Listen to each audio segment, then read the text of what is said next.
আসসালামু আলাইকুম বন্ধুরা, কুকুমনি বিলপুরে সকলকে স্বাগত। আজকে বানাবো মসুর ডালের পিঠে দিয়ে চিংড়ি মাছের তরকারি। চলো শুরু করি।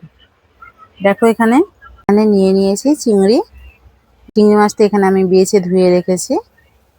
মসুর ডালটা আগে আমি ভিজিয়ে নিয়েছিলাম, দেখো এটা ভিজে গিয়েছে এবং ধুয়ে পরিষ্কার করে নিয়েছি। এটাকে বেটে নেব। তরকারির জন্য আমি এখানে পেঁয়াজ কেটে রেখেছি, এখানে কাঁচা লঙ্কা কাটা, কুচি কুচি করে পেঁয়াজ কাটা। এটা আমি ডালের পিঠেতে দেবো বলে রেখেছি। আলুটা পাতলা পাতলা করে কেটে ধুয়ে রেখেছি, দেখো। আদা রসুনটা বেটে নেবো এবারে।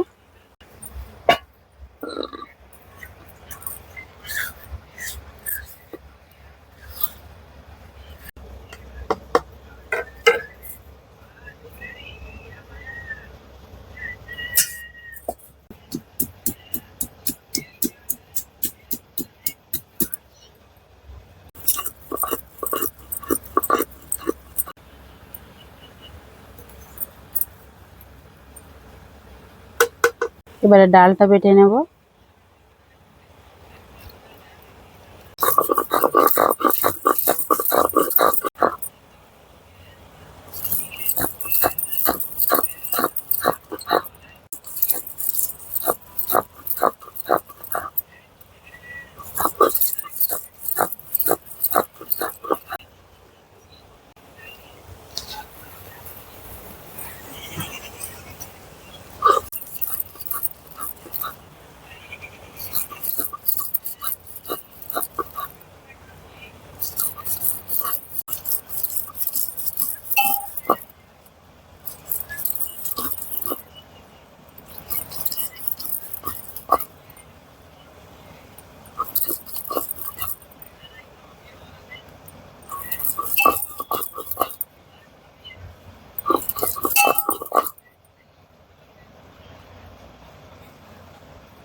ডালটা বাটা আমার হয়ে গেছে। এবার আমি একটা পাত্রে তুলে নেব এটা।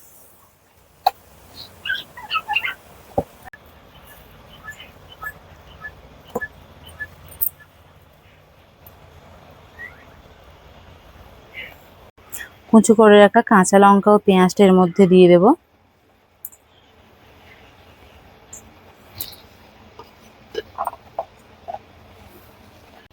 নুন দিয়ে দেব, হলুদ গুঁড়ো দিয়ে দেব, ঝাল গুঁড়ো দিয়ে দেবো।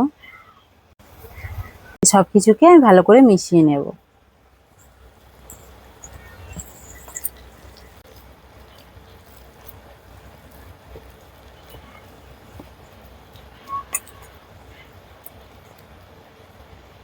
গ্যাসটা আমি জ্বালিয়ে নেব। গ্যাসের মধ্যে বসিয়ে নেব। ডালের পিঠেটা তোলার জন্য আমি তেল ঢেলে দেবো কড়াতে।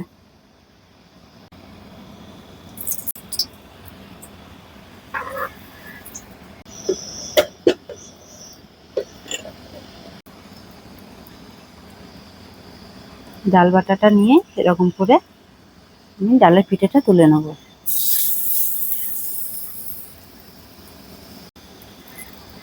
এরকম ভাবে আমি ডালের পিঠেগুলো তুলে নেব।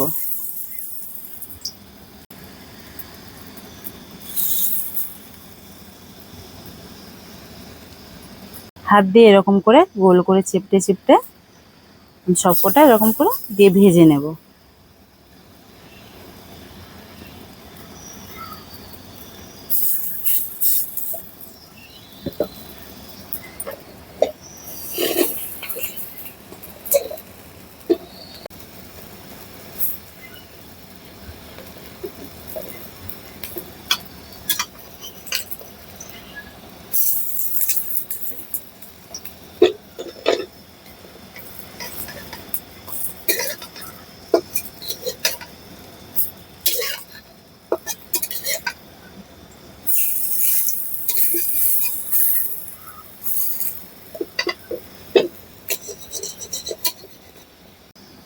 এরকম লাল লাল করে দু পিঠ ভেজে নেব আমি সব কটা।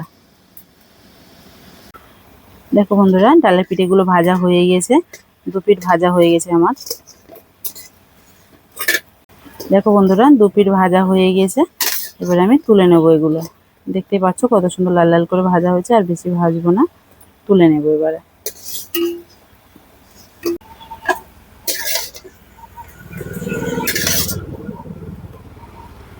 এইভাবে আমি সব পিঠেগুলো বানিয়ে নেব। পিঠেগুলো আমার বানানো হয়ে গেছে, এবার আমি চিংড়ি মাছটা ভেজে নেব। চিংড়ি মাছ ভাজার জন্য এর মধ্যে আমি অল্প তেল দিয়ে দেব।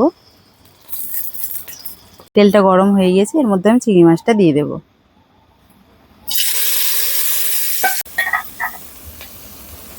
অল্প একটু শুধু নুন দিয়ে দেব।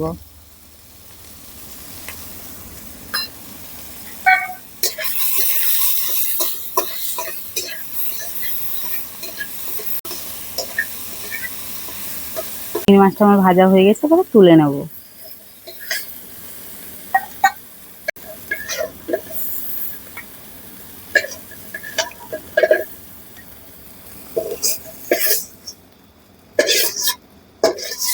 চিংড়ি মাছটা ভাজা হয়ে গেছে, এবার আমি অল্প তেল দিয়ে আলুটা একটু ভেজে নেব।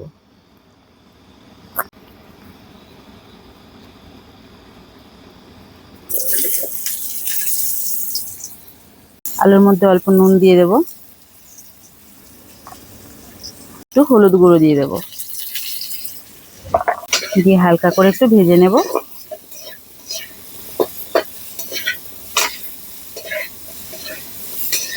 আলুটা আমার ভাজা হয়ে গেছে, আমি তুলে নেব এবার।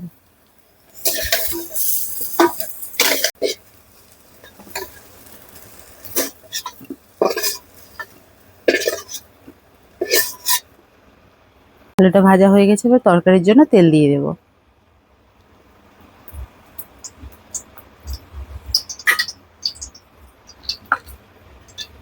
তেলটা গরম হয়ে গেছে, এবার আমি পেঁয়াজটা এর মধ্যে দিয়ে দেব।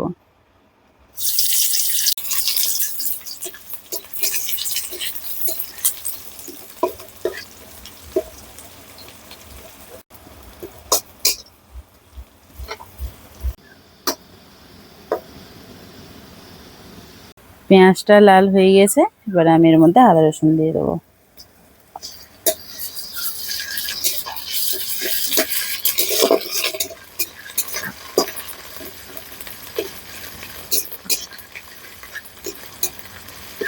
হালকা পানি দিয়ে দেবো।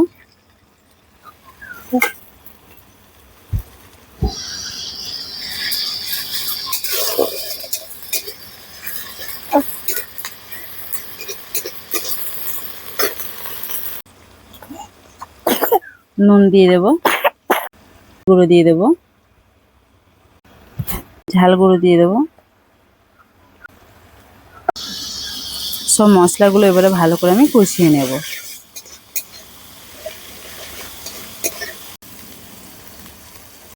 হালকা পানি দিয়ে ভালো করে নাড়াচাড়া করে নেব।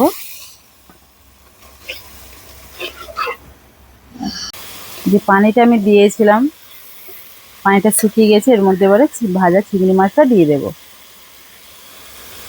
চিংড়ি মাছটা দিয়ে দেবো।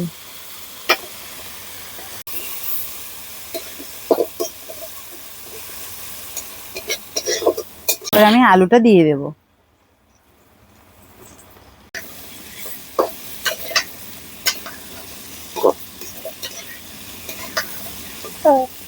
আলুটা কষানো হয়ে গেছে, এর মধ্যে করে পানি দিয়ে দেবো।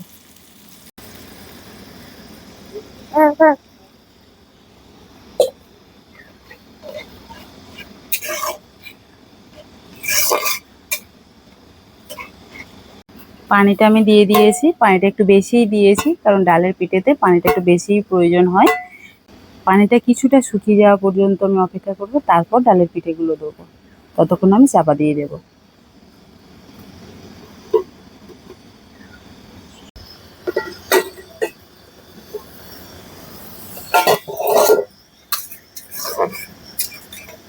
পানিটা কিছুটা শুকিয়ে গেছে, এবার এর মধ্যে আমি ডালের পিঠেগুলো দিয়ে দেবো।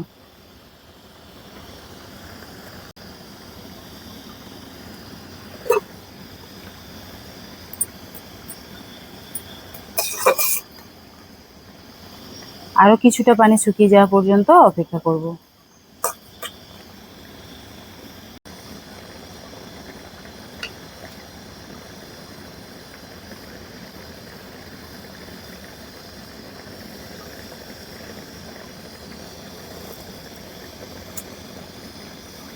নুনটা ঠিক আছে, একটু ঝোলটা আর একটু শুকাবে।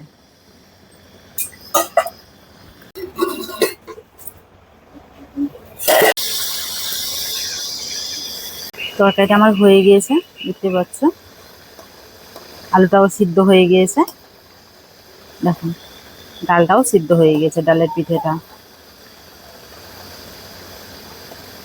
এবার আমি নামিয়ে নেব।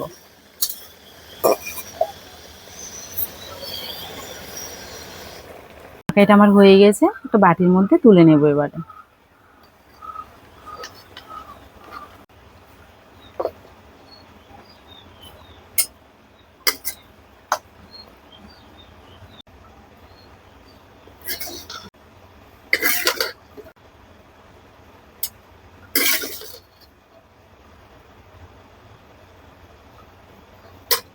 আজকে রান্নাটা হয়ে গিয়েছে আমার।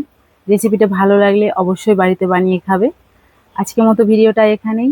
ভালো থাকবে, সুস্থ থাকবে। আল্লাহ হাফেজ।